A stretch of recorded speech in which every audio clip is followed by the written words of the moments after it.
महाराष्ट्र के उप मुख्यमंत्री देवेंद्र फडणवीस ने उद्योग संवर्धन और आंतरिक व्यापार विभाग के आंकड़े साझा करते हुए कहा कि अप्रैल से जून 2023 की अवधि के लिए महाराष्ट्र में 36,634 करोड़ रुपए का विदेशी निवेश आया है। राज्य को दिल्ली, कर्नाटक और तेलंगाना की तुलना में अधिक FDI प्राप्त हुआ है, जो क्रमशः दूसरे, तीसरे और चौथे स्थान पर है। फडणवीस ने मुख्यमंत्री एकनाथ शिंदे को श्रेय देते हुए कहा कि राज्य उनके नेतृत्व में तेजी से प्रगति कर रहा है। डिप्टी सीएम ने कहा कि निवेशक अभी भी महाराष्ट्र को सबसे अच्छे निवेश गंतव्य के रूप में पसंद करते हैं।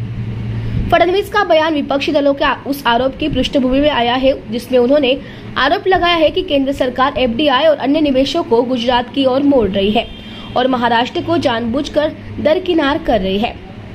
इस बीच राज्य में विदर्भ में 47 सिंचाई परियोजना के लिए 13,399 करोड़ की प्रशासकीय मंजूरी को संशोधित किया। इस परियोजनाओं से विदर्भ का कुल 2,23,474 हेक्टेयर क्षेत्र सिंचाई के अंतर्गत आएगा। यह निर्णय शुक्रवार को मुंबई में हुई विदर्भ सिंचाई विकास निगम नागपुर नियामक बोर्ड की 84वीं बैठक में आया। महत्त्वाच्या उद्योगाच्या संदर्भामध्ये तुम्ही आकडेवारी सगळी जाहीर केली होती, तसं कारण की विरोधक टीका करतात या सगळ्या।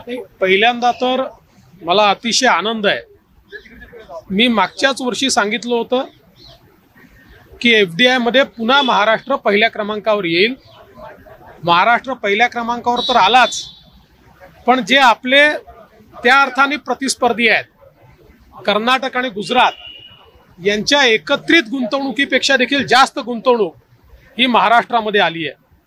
आपण जर बघितलं तर साधारणपणे या ठिकाणी 23-24 मध्ये एप्रिल ते जून आणि त्याचा पुढचा आकडा जर आपण बघितला तर 65,502 कोटी इतकी गुंतवणूक आपल्याकडे आलेली आहे आणि एकूण ती 1,18,422 कोटी रुपये एवढी गुंतवणूक आपल्याला 22-23 ची त्या ठिकाणी पाहायला मिळते।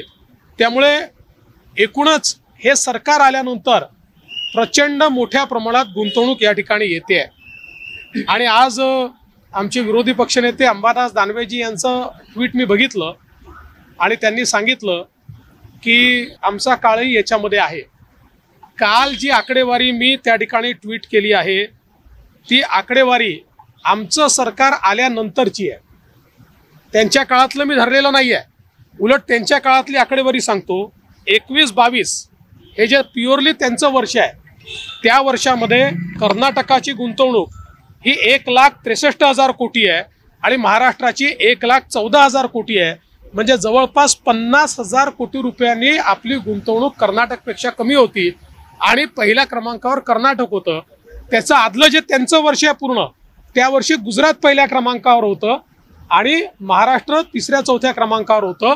पण आता महाराष्ट्र हे पहिल्या क्रमांकावर या ठिकाणी आलेलं आहे आणि म्हणून मी जसं सांगितलं की मोठ्या प्रमाणात आता महाराष्ट्रामध्ये अगदी आमचा कार्यकाळ बघितला एप्रिल 22 पासून तर सप्टेंबर 23 पर्यंतचा जर कार्यकाळ आपण बघितला तर कारण आपल्याला एप्रिल पासून त्याची आकडेवारी मिळते, पण हा जवळपास सगळा आमचा कार्यकाळ एखाद महिना सोडला तर 1,83,924 कोटी रुपये इतकी गुंतवणूक ही थेट परकीय गुंतवणूक आलेली आहे।